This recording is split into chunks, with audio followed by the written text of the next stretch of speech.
Hello बच्चों, let's see the question. The question says that what is the difference between the genetic material of prokaryotes and eukaryotes? तो इस question का की concept रहेगा हमारे पास, ये है जेनेटिक मटेरियल। तो यहाँ लिखते हैं हम genetic material.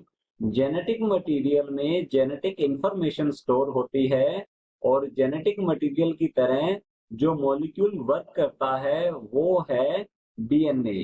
Prokaryotic and eukaryotic दोनों ही टाइप की सेल्स में डीएनए होता है जेनेटिक मटेरियल, जिसे अगर हम एक्सपेंड करके लिखें तो इसकी फुल फॉर्म होती है 2 D oxy ribose ribose nucleic acid. तो इसे 2 डी राइबोज न्यूक्लिक एसिड के नाम से जाना जाता है और ये एक टाइप का पॉलीमर है। ये पॉलीन्यूक्लियोटाइड होता है। इसकी सिंपलेस्ट यूनिट होती है, इसकी अगर मोनोमर की बात की जाए तो इसकी मोनोमर होती हैं न्यूक्लियोटाइड्स। तो यहाँ लिखेंगे न्यूक्लियोटाइड्स का ये बना होता है। न्यूक्लियोटाइड आपस में फॉस्फोडाइएस्टर बॉन्ड के थ्रू बाइंड होकर डीएनए की फॉर्मेशन करते हैं। तो हमें बताना है difference between the genetic material of prokaryotes and eukaryotes. तो यहाँ हम लिखते हैं genetic material material of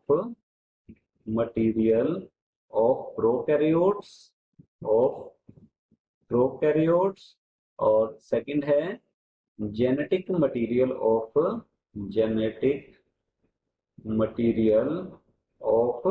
eukaryotes. तो यहाँ लिखेंगे यूकैरियोट्स। तो अगर बात की जाए प्रोकैरियोट्स की, तो इनमें जेनेटिक मटेरियल जो डीएनए है वो होता है सर्कुलर। तो यहाँ लिखेंगे इनका डीएनए सर्कुलर होता है। तो यहाँ लिखते हैं सर्कुलर डीएनए इनके अंदर पाया जाता है। और अगर बात की जाए यूकैरियोट्स की, तो ये वेल डेवलप्ड सेल्स होती हैं और इनमें जेनेटिक मटेरियल होता है लीनियर फॉर्म में। तो इनमें लीनियर डीएनए होता है, सर्कुलर नहीं होता है।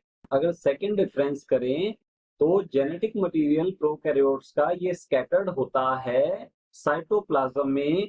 मीन इसके अंदर न्यूक्लियर एनवेलप या न्यूक्लियर मेम्ब्रेन एब्सेंट होती है। तो हम कह सकते हैं जेनेटिक मटेरियल स्कैटर्ड स्कैटर्ड यहाँ लिख सकते हैं स्कैटर्ड इन साइटोप्लाज्म। तो साइटोप्लाज्म में ये स्कैटर्ड रहता है, बिखरा हुआ रहता है। बट अगर यूकैरियोट्स की बात की जाए तो इनमें जेनेटिक मटेरियल एनक्लोज रहता है इन द न्यूक्लियस। यहाँ हम लिख सकते हैं enclosed in the nuclear membrane. Mean इनमें न्यूक्लियर मेम्ब्रेन प्रेजेंट होती है, प्रॉपर एक वेल डेवलप्ड न्यूक्लियस प्रेजेंट होता है। और अगर बात की जाए प्रोकैरियोट्स में, तो प्रोकैरियोट्स में इनके जेनेटिक मटेरियल एंड प्रोटीन के कंडेंस होने से जो स्ट्रक्चर बनती है उसे कहा जाता है न्यूक्लियोइड। यहाँ हम लिखेंगे इसे न्यूक्लियोइड कहा जाता है और इसमें न्यूक्लियस प्रेजेंट नहीं होता है। तो हम ये भी लिख सकते हैं नो न्यूक्लियस मीन किसी भी टाइप का कोई न्यूक्लियस, वेल डेवलप्ड न्यूक्लियस इसके अंदर नहीं होता है। बट अगर देखा जाए यूकैरियोट्स में, तो इनमें जेनेटिक मटेरियल न्यूक्लियस में प्रेजेंट होता है। मीन यहाँ पर न्यूक्लियस एक स्ट्रक्चर है और यहाँ पर प्रेजेंट होता है डीएनए, जो कि होता है जेनेटिक मटेरियल। सो हमारा तो क्वेश्चन है what is the difference between the genetic material of prokaryotes and eukaryotes.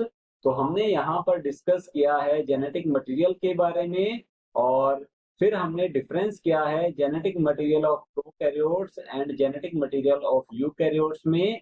तो हमारा फाइनल आंसर रहेगा प्रोकैरियोट्स का जेनेटिक मटेरियल सर्कुलर डीएनए होता है, जबकि यूकैरियोट्स में ये लीनियर होता है। और जेनेटिक मटेरियल प्रोकैरियोट्स में स्कैटर्ड होता है, बिखरा हुआ होता है साइटोप्लाज्म में, जबकि यूकैरियोट्स में ये एनक्लोज्ड होता है इन न्यूक्लियर मेम्ब्रेन और हम कह सकते हैं न्यूक्लियस में।